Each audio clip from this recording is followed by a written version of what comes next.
Well, for my classes, I have intro videos of myself introducing the course. I also have in their first introduce yourself discussion, I have I introduce myself. And I have a lot of, maybe too much of myself, but in a distance format, you kind of have to push yourself out there because you're not there otherwise. Yeah. So I'm there that many ways of lots of videos. Yeah, I have a welcome video, and the feedback I get is the students really like that. And I also use that little instruction nugget, so the students will remember my name during the course. I mean, even though that's something that they should know, but it's something it's easy there. It's on the home page, and so it's just another friendly reminder that there is actually an instructor in this course watching you. Yeah, I just got a nice letter from somebody that said, loved your intro, it was very funny, and I hope it was funny for good reasons, but they were laughing their heads off at it, and that they liked that approach. And that they can see your face, because I think sometimes people can forget that there is an actual person. They might imagine that there's some sort of automated program that grades things if you don't inject your personality. And just as in the class where we might get all goofy and have fun with the students, I try to do that in the discussion forums. And when I introduce myself, I tell the story that most people know if they know me, that I'm scared of sharks and that I don't get in a pool because I think there's going to be a shark in there and that the only safe place is the bathtub. And I ask them to tell the rest of the class something quirky or funny about them, and then everybody kind of loosens up. So it's nice to be able to show your personality, whether you're doing it video or text-wise.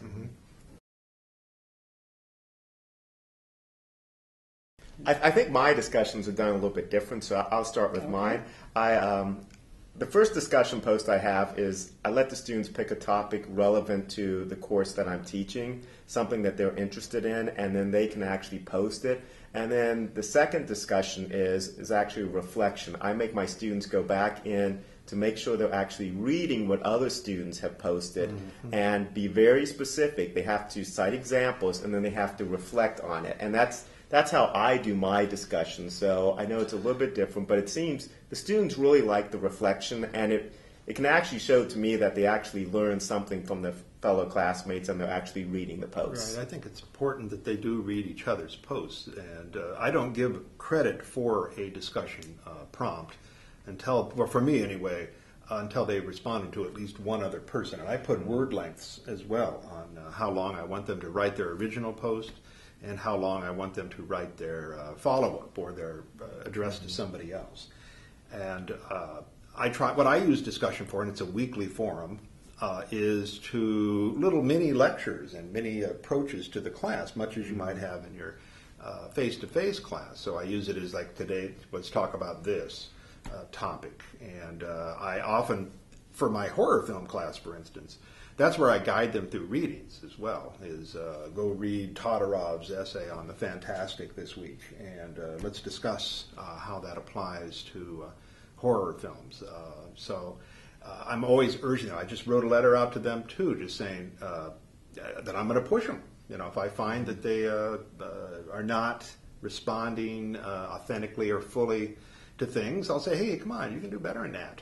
I know you can. Yep. And I think that a lot of students look at discussion forums as these check it off your list, something that they have to do. And what I started doing is I created a student lounge forum where students can talk about things that are related to class, but not necessarily within the forums if they need to talk to one another, so that they could see it as a tool more than just something they had to do. And then after that, they have a weekly forum that they have to participate in. And I have a 5-page document with guidelines of how they should participate and the reason why it is important. And I think I hit on something, because lately I have hundreds of responses in each of the forums, and they can't shut up, which I love. And I think at some point there were 2 people who I think started dating when they got to know each other through one of the forums. And it was funny to just watch them flirt with each other in the midst of everything else that they were talking about. So by the time they're done with the class, they actually feel like they know their classmates, as opposed to they were in the class with other people. Now, in my class, because they do speeches, they actually get to watch each other do the speeches, and then they get to give each other feedback. By the time they get to that, however, they've been talking to each other for a few weeks, so they feel fairly comfortable because they've been sharing a lot of personal stuff. So it's kind of fun to watch them do that. Yeah, in my film analysis class, and I've just started doing this, is I've been asking people who are filmmakers themselves to submit, if they so want, videos, films that they have made. And so we ran a little called Film Analysis Film Festival last semester, and I just introduced that to my class recently, and just to encourage, we can do this film festival again. And they like that. They like looking at each other's stuff. And there are some very good filmmakers out there. It's more interactive, yeah. Yeah, I mean, because we can shoot with phones, we can shoot with, iPads. You don't have to be high tech to shoot. You have to tell them that they have to. Everything has to be very explicit. However, other than that, so that it doesn't feel like a chore, the questions that you ask have to be the kinds of questions that will prompt people to disagree with one another, to have those types of conversations that will lead to more development other than just yes or no. So if you ask, have you ever had a bad communication experience? Yes, no.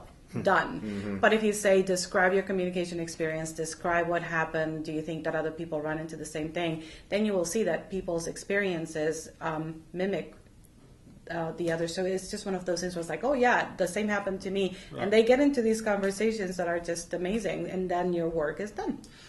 A lot of it too comes down to how you respond to the discussion. Okay, I write back to every student, and try to say something authentic about what they wrote about. And often I'll pose a question. And since I want everybody to read it, some people will come in and try to answer that question that's not directly just to that one person I was writing the question. So I keep somewhat open, like you're talking about, so that it's not yes or no. A lot of my stuff is I ask them to bring in YouTube clips, and they share them, and they have to break them down and discuss them, and other people have to watch them and discuss them as well. So they create this community of people who are interested in a subject. Now, do you respond to your students? Yeah, I every respond. time? Yeah, not every time, but most of the time I do. And I try to at the beginning I actually give them like some guidelines, because in the past I would get students saying, "Oh, that was a great post." Oh. And you would want to encourage the student to actually say, why was that a great post, or what did they get out of that post? And then, so I think, giving the students a little bit of a guideline. At the beginning, I do some feedback, but then once you get the ball rolling, you can kind of just step back. Yes. You just have to watch for those students who seem to be on the fringe, that are not participating, and just try to get them to participate. But usually, if you get it going at the beginning, and it's working fine, you can just sit back and enjoy it. Because that's what when I was listening to you say that you respond to the students, I go back and forth, because I have had semesters when I respond or participate in the discussion forums, and they ignore me. Like I did not even post, because it's almost like it's their place. So it depends on the group, and it depends on the topic. So I've gone sort of back and forth, and maybe kind of more hands off at the as the weeks go by. But the first time I try to show them that at least I'm there and I'm reading, but then I kind of let them just go and have fun. Certain classes are better for that too, because like for film history, for instance, it's hard to always come in and comment on the same things that everybody's posting.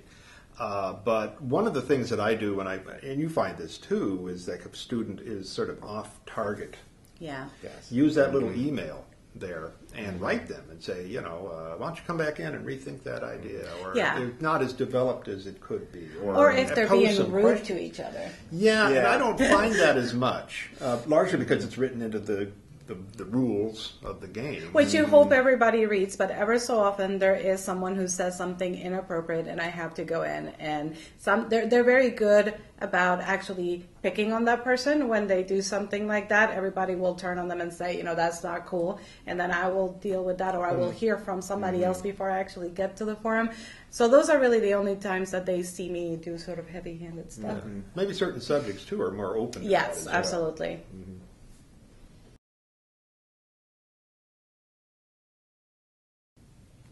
every which way we can.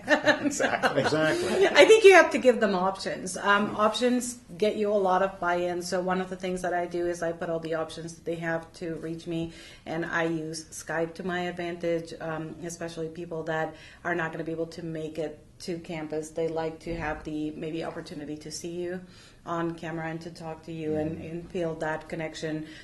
Phone, email. Come see me if you are close to campus, but also keep up with the announcements. Don't just start with announcement and then just sort of fall off the face of the earth. If you participate in discussions, make sure that you do that consistently, or if you are sort of leaving them alone, at some point just sort of check in their grade book when you're actually grading those discussions and just give them some feedback so they know that you're still reading and not just popping some of those grades in. So I think they appreciate that human contact. Any way that we can, we try to keep up with them.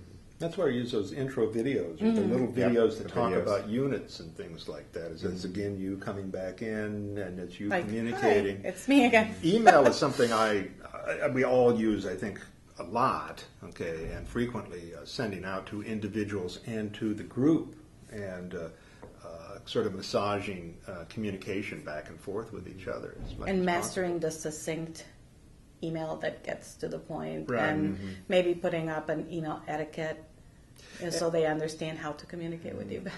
And being available beyond your office hours. Yes. I consider my office hours 24/7. I mean, obviously, I'm not looking at it in the middle of the night, but when I get up, I clear all the emails. I check my email. You know, we all do. We check our email frequently and are on top of those things. all Although the that time. said, it is important to set some sort of boundaries. I had a student recently who said, "Oh, you just took too long emailing me, so I submitted it the way that I thought you wanted it."